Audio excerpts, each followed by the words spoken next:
झुठे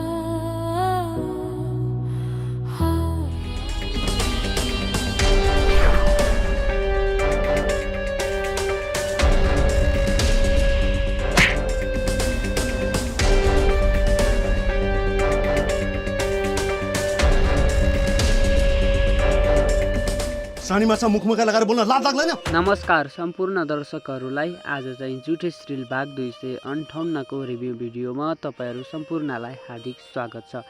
आज चाहिँ हामीले जुठे सिरियलको रिभ्यू भिडियो बनाएर ल्याइसकेका छौँ, त्यसैले भिडियोलाई अन्तिमसम्म हेरेर साथ दिनुहोला। अब धेरै ढिला नगरिकन भिडियोलाई सुरु गरौँ। अहिले भने धर्मेले जुन केटी उता कलकत्ताबाट धर्मेलाई खोज्दै आइरहेकी केटीलाई पनि दुःख दिने खालको व्यवहार गरिरहेका छन् भने अर्कोतिर चाहिँ उता गौरीको पेटको बच्चा गिराइदिने पनि उनकै हात रहेको छ।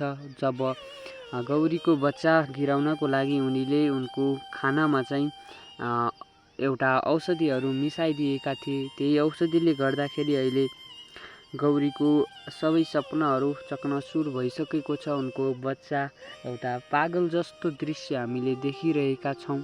यता भने जिम्वालले चाहिँ यो सब गौरीको बच्चा खस्नुको मुख्य कारण चाहिँ देवी देवता भनेर चाहिँ एउटा पण्डितलाई बोलाएर चाहिँ त्यो सबै झुटो बोल्न लगाएर उनीले त्यस्तो देवतामाथि नै आरोप लगाइदिएका छन्। अर्को उनी जिम्वाल भने आफ्नो छोरी जुनगिरीलाई चाहिँ बचाउनको लागि यो सबै गरेका हुन् र उनीले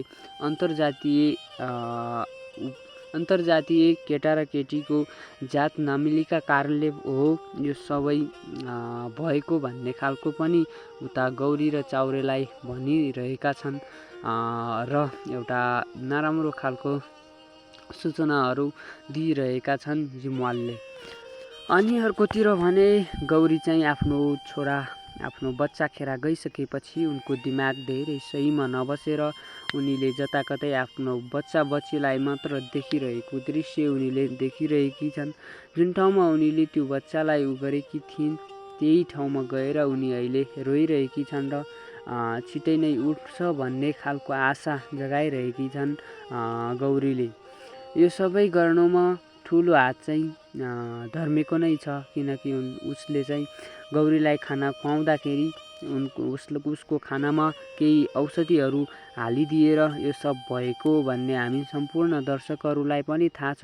अगाडिको भागमा हामीले हेऱ्यौँ भने पक्का पनि त्यहाँ देख्नेछौँ धर्मेको पापको करतुत कस्तो थियो भन्ने कुरा। अब के हुन्छ होला त आउने एपिसोडमा हामीले थाहा पाउनेछौँ।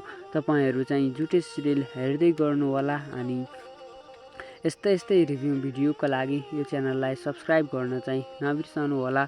आउने भिडियोमा मिलाउँला, त्यति बेलासम्मको लागि आजको भिडियो यति नै भयो भन्दै बिदा हुन्छु। नमस्ते, बाई बाई।